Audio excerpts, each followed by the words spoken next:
Good evening, Spurs fans. Andrew from AJ Aussie Spurs here. How are we going tonight? Thought I'd put a quick one up tonight. I was doing having a bit of a think at work today in regards to what sort of video I'd put up tonight. Do a sort of mini preview, I think, for Newcastle, which will be a tough home game for us, but I think they're just as much doo-doo as what we are at the moment. I believe old Eddie might be under the pump as well. So again, it's two managers are coming up against each other that are under a bit of pressure. So it's going to be a tough game. But they've lost 5 on the trot, or they haven't won in 5. We haven't won in 5 either, but we just did come off an undefeated 4-run trot. So yeah, it's going to be a tough, tense battle. There's going to be the atmosphere at the ground is going to be very interesting to see how the fans react. Again, we'll be without Ramiro, so that's going to be a bit of a bummer. But we'll have Dragusin and hopefully Mickey. I'm not sure about Spence. If Spence will be back, that'd be handy. And whether Souza gets a start or comes off the bench again, it's going to depend on availability of players, I guess. That's going to be the big issue with injuries and suspensions and whatnot. So yeah, but I had a good feel about the United game, but that dissipated after 30 minutes, so that was unfortunate. But again, I've got a feeling there's a winner in us in this tough period. If it's not against Newcastle, we Man City, we might do Man City a favour, and we might knock off Arsenal. We might scrounge a 1-0 away win. How good would that be? From a long throw, boom, goal.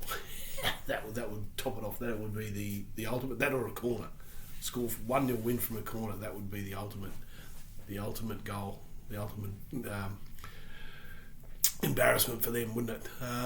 So yeah, it's gonna.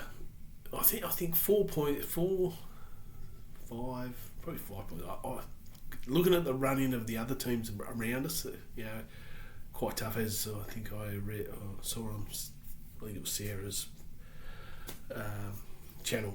She said that Liverpool's going to be the crunch team because they play all the teams around. They've got a so-called easy run into the last few weeks of the campaign. So and they play a lot of the teams around us. So they might be the team that holds the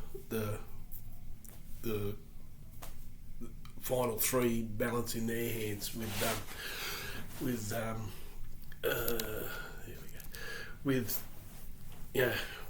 playing all these teams. So it's going to be all this talk about relegation. That was the other point of my video tonight. There's not a lot really to review about the Newcastle game. We just need to win. Simple as that. It's all well and good. We come out and say we're playing well, and we play well for 30 minutes and then lose, and then we need to win. Simple as that. It's just you can put up a predicted lineup. You can do whatever you like. Just win. That's all we need to do.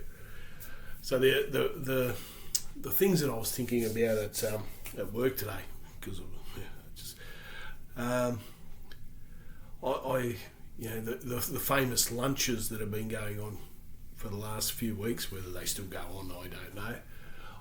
I had a bit of a conspiracy theory type thing going around in my head today, and I was just contemplating, because we know the board in this club is just not football people. They're not football people. They don't care about the club or anything like that. So my theory was maybe they've told Thomas to say, right, okay, we're not going to support you during this January transfer window. You go out there and do the best you can, because we're going to go out and get Poch for the summer. and you just do the best with what you've got, and good luck. The reason I say that is because I was having a look, and I understand that they get a parachute payment if you get relegated. So my conspiracy theory brain was thinking, well, they've done that because we know these corporate people don't like spending their own money, do they? We've got $700 million in debt or something for the stadium. That's not coming out of old Joe Lewis's pocket. That's coming out of you guys' pockets who go to the games and all that sort of stuff, and who slowly paying it off. And they're probably a bit sick and tired of paying for managers who sign 4 and 5 year contracts, and then we sack them after 12 months, 18 months. So they probably might be getting a bit sick and tired of forking out the money for that out of their back pockets. So my theory was that if they've said to Thomas, look, okay, as I say, we're not going to support you during this window. But what we're going to do is we're going to bring Poch back. You do the best you can and take it from there. And again, my theory was thinking, with the parachute payment that we get, that'll be the redundancy payment for Thomas and the 85 people he bought from Brentford. Bit left field and a bit out there, but for the amount of support that he's been given in regards to players and whatnot during the transfer window, and all the talk about this, we're going to fight on 4 fronts, it's all just BS. It's BS. So I say, I think the ultimate plan is to get Poch back in the summer. That'll, as I say, unite the fan base.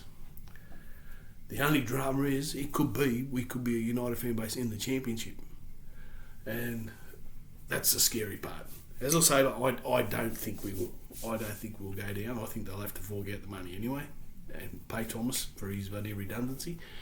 But I was thinking, because it was like 40. I don't know if it was dollar. I think it might be $46.8 million for the first year, and it tapers off. And I thought, that'll probably be enough to pay for the redundancy of Thomas and the 85 people he bought from Brentford. So, I know it's a left field theory, but you just never know. And another thing I was thinking, how many games have we played this year? We're 25 games into the Premier League. We've played eight Champions Leagues. That's 33. 36 when you take into the cup run, because we only played two FA Cup and one we got knocked out in the first round, or third round of Carabao Cup, whatever. I can't, not 100% sure of that one, but so you're looking at so we're 25, 8, 33, so 36, and then you've got 13, so that's 49. So welcome to the championship, boys. That's 46 games straight up with no cups, no Europe, no nothing. We've got an injury crisis now with paying this many games, and for a standard championship season, we've got to play 46 games anyway. So that's going to be fun. So we definitely need to boot this ownership, boot this bloody a top to bottom rejig. Absolutely need to get ENIC out of this club, because from the medical, and it's obvious that from the levels above, they just don't know what they're doing. They just got no clue what they're doing, and they're leaving these poor managers. All from Poch onwards, they've just left them in the lurch, threw them under the bus, and saying, "Look, you're not good enough. We're not going to back you. We're not going to give you any money." And in saying that, we are the highest spending ones in the last 3 or 4 years, but probably not the players that the managers want. Like Ange wanted Conor Gallagher 2 years ago, but no, they didn't get him. No, wouldn't get him. So it's just it's going to be disappointing if we do. But I've got a feeling in my bones. Got a feeling in the bones that we're not going to actually go down. We'll I think we get 3 points against Newcastle on the weekend. 2-0 win. Solanke and Van der Ven for the scorers. I think it'll be gritty. It won't be pretty, I don't think. it might be a couple of set pieces and that might be it. But we just got to get the crowd, support the players. You know, no matter what you think of Thomas and all that, we just got to get behind these players, create a hostile atmosphere, try and fill the stadium to start with. I understand that there's been a lot of empty seats for a lot of the games, the home games recently, so hopefully we'll be able to fill the stadium, pack it out, get everyone on board and get this team to stay up. Another thing that ENIC might look at is, because if we do go to the championship, there's 4 extra home games, bit of revenue, but it probably won't be as much, because you're not going to be able to charge as much for a championship season ticket as what you can for a Premier League season ticket, and you might not fill it out every week. And you're not going to be able to attract the players, which is another thing that's going to be another byproduct of going down, is not being able to attract the quality of players that we need to make this great football club the best it can be. But in saying that, I still think Poch will be here in the summer. Whether it's the right decision or not, I don't know. But it's just there's so many theories that you could surmise what's going to happen, because I actually really don't think that this ownership knows what it wants to do. You read with interest about Levy's stake could be sold to a minority shareholder, but are they going to be football people? Yeah, that's the thing. It's all well and good if we get, we're going to get this and that, but they've got to be football people. And how you vet that, I don't know. These are the people with the money. They can make it their plaything, and then they might not have any interest in football at all, but they've got the money, and they'll say, "Yep, I'll buy it, and we'll turn this into this and this into that." And you just pray to God that Tottenham is one of their priorities. That the almighty Spurs are one of their priorities. All right, guys. As I say, that was just a bit of a vent and a bit of a conspiracy theory take on what I think could happen with the money, and because you listened to when Ange was doing his press conference, I think at one of the Nottingham Forest games, and he said he knew a few months before that he was going to get sacked. So I reckon he's had the meeting. They had the meeting there, but Ange has probably said, "Look, I can get you. I'll get you the Europa League and Champions League football, and we'll take it from there." And he's probably told them that he was going to bin the league when they knew that it was impossible for them to get relegated. And he said, and he's probably gone and said, "Look, the players have come to me and said, I've got to change my style." So he did. He became more pragmatic. We all know that in the last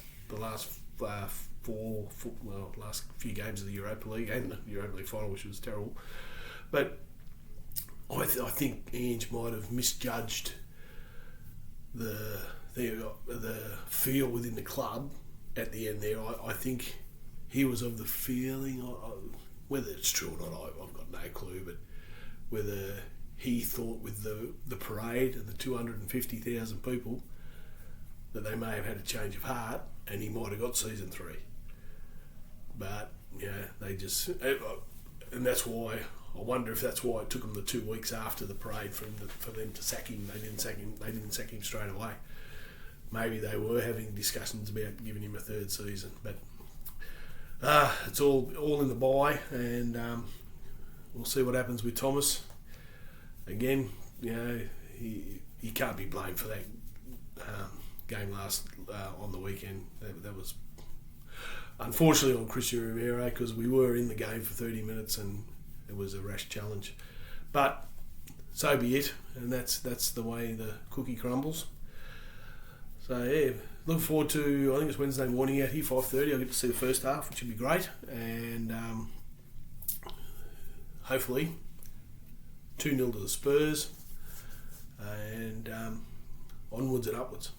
All right, guys. Come on, you Spurs. Let's go.